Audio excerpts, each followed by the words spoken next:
అక్కడ వెళ్ళవాడన్నా రోజు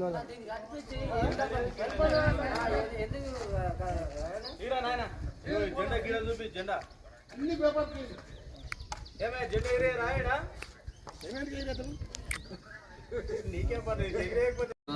ఎవరు లేరా అసలు అసలు ఇది ఎందుకు కట్టిరు? రైతులకు న్యాయం చేయనప్పుడు ఇంకేం లాభం? ఒక కనీసం ఒక జెండెత్తేనికి కూడా రైతులకు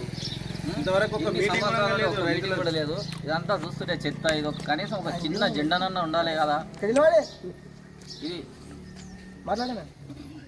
ఈరోజు 15/8/2024 రోజు డేట్ ఎందుకు మెన్షన్ చేస్తున్నామంటే మళ్ళీ వీడియో తీసిండ్రు ఎప్పుడు దాన్ని పెడతారని మేము డేట్.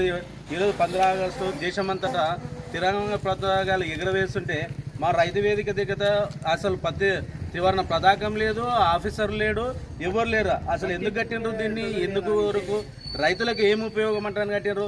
రైతులకు ఉపయోగపడింది దీన్ని నిర్వీర్యంగా చేస్తున్నారు అధికారులు. కాబట్టి దీన్ని వెంటనే స్పందించి ఏడీ కానీ, ఏఓ కానీ, ఎవరు కానీ, డి కానీ, ఎవరు కానీ వెంటనే స్పందించి ఇక్కడ ఉన్న స్థానికంగా ఎవరైతే ఇక్కడ పోస్టింగ్లు ఉన్నారో వాళ్ళని వెంటనే సస్పెండ్ చేసి వాళ్ళ మీద చర్యలు తీసుకొని యాక్షన్ తీసుకోవాలని మేము మాజీ ఎంపీటీసీగా కోరుతున్నాం. ఈ గవర్నమెంట్ను బదలాం చేసే ఆలోచనలో అధికారులు ఉన్నట్లున్నారు. అలాంటిది మానుకోవాలి. రైతు రుణమాఫీ కూడా కాక రైతులు ఇబ్బంది పడుతున్నారు. అందరికీ ఇంకా రుణమాఫీ కాలేదు. అటువంటిది సమాచారం అడుగుదామని వస్తే కూడా ఎవరు ఉంటలేరు. ఇక్కడ ఈ ఇన్ఛార్జి ఉన్నారంట, ఎవరో వాళ్ళు తెలియదు. ఎంబడే వాళ్ళ మీద చర్య తీసుకున్నాలని మేము రాపోల్ గ్రామ ప్రజల నుంచి అందరి తరఫున కోరుకుంటున్నాం.